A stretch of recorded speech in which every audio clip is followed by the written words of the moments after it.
Hello, and thank you for joining me. You're here with data science teacher Brandon, and we're going to go over the gradient boosting ensemble method today in sklearn or with Python. Okay, so importing our standard data science libraries, importing gradient boosting, standard scalar, PCA, and train test beds. Okay, importing concrete convection data set. I chose to do this little, this is quite a standard data set. It is a fairly easy one. You normally be predicting the CSMPA. It's a very easy prediction data set, really. So making it a little bit more challenging on ourselves today. Okay, and we're going to predict the water column from this, the water feature from this. Because who wants an easy prediction? Okay. So just doing a little bit of pre-process, doing a quick analysis there. Quick pre-processing. I'm going to bucketize a couple of things here. The age was a very weird distribution, so I'm just going to bucketize this into 4 bins, and I'm going to one-hot encode this afterwards. The age bin right here, one-hot encoded, and do this. And then going to a train test split here.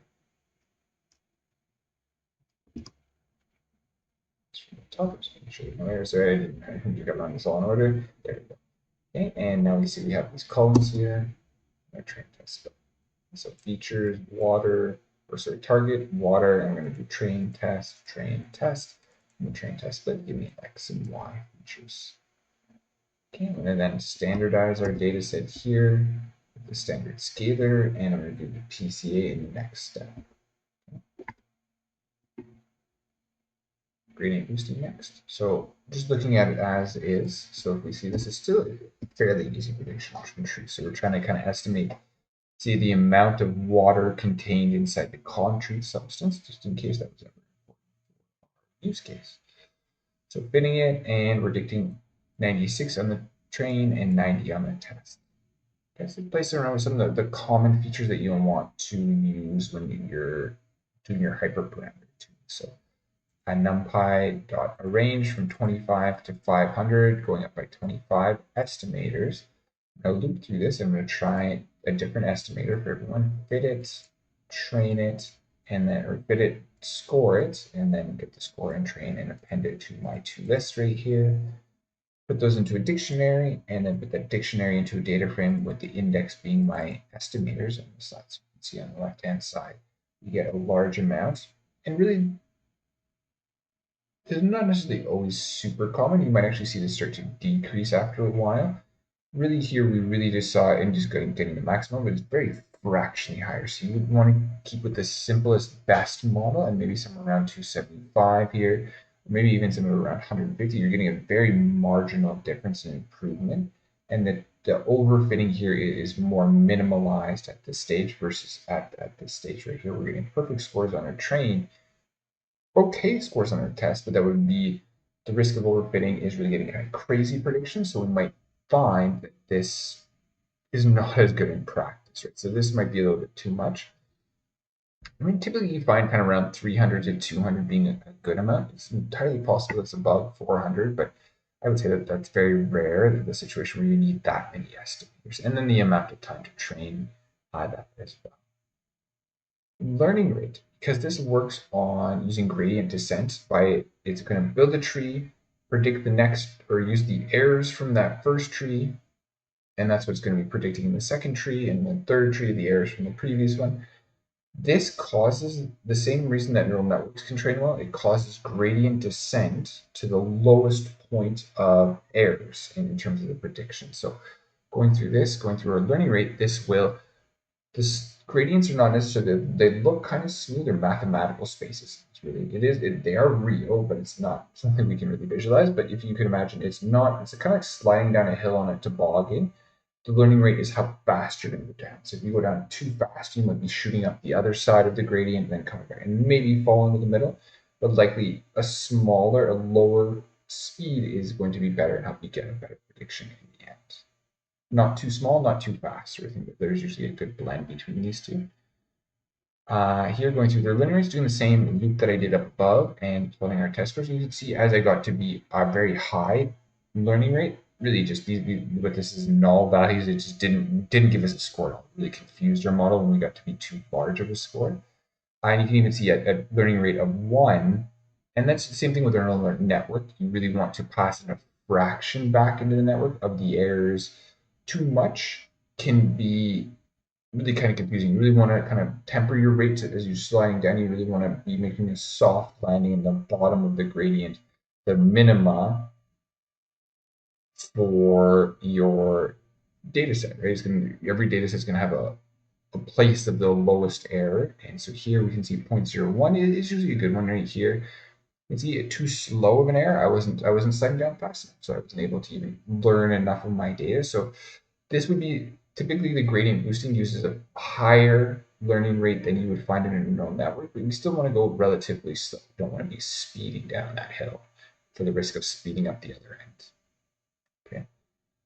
Looking at our loss then as well. Loss is also related to what a neural network would use, or you can think of it in the same way, but this is what is defining the learning rate is how fast you're sliding down the mountain.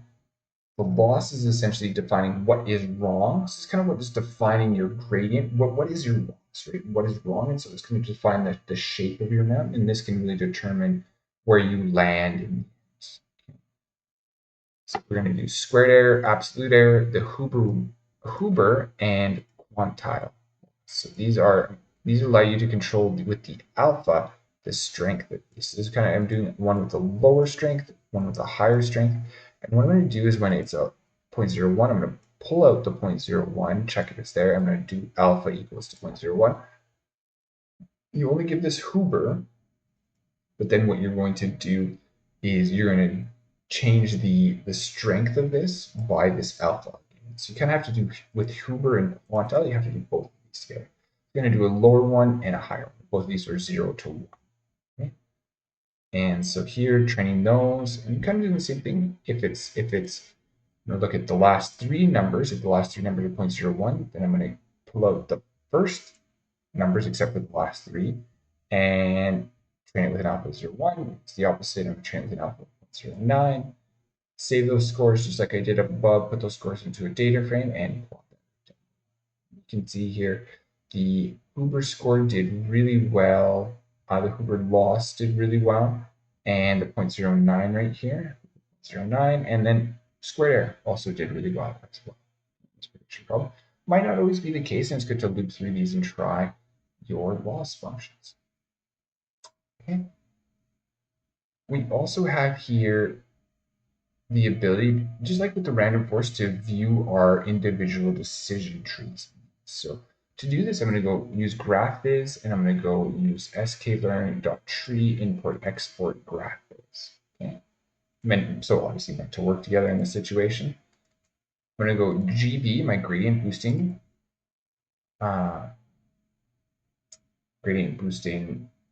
model, and I'm going to go indexing this twice. You'll find if you don't do this once, it's pulling out a list of a list. And so here what we want to do is you have to index into it twice to get this. The actual estimator, the actual tree out, setting that to tree to plot. And says you can choose any one of these going through this, and you'd be changing one here in this first position, 2, 3, 4.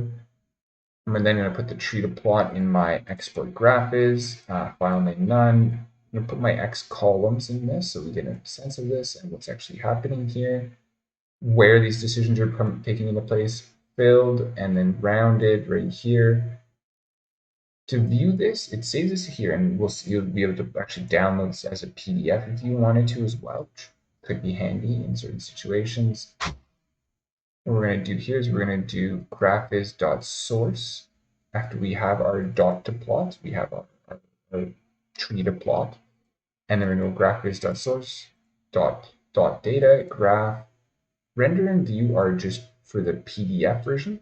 To view this, I imported ipython.display, import display, and I'll be able to just view this right in my Colab here and get a sense of age bin, cement. What is causing this to be positive or negative? When are these going to be? You can see my Friedman MSE, the errors that I have in each one of these, and really where the error is causing. I have very low errors here.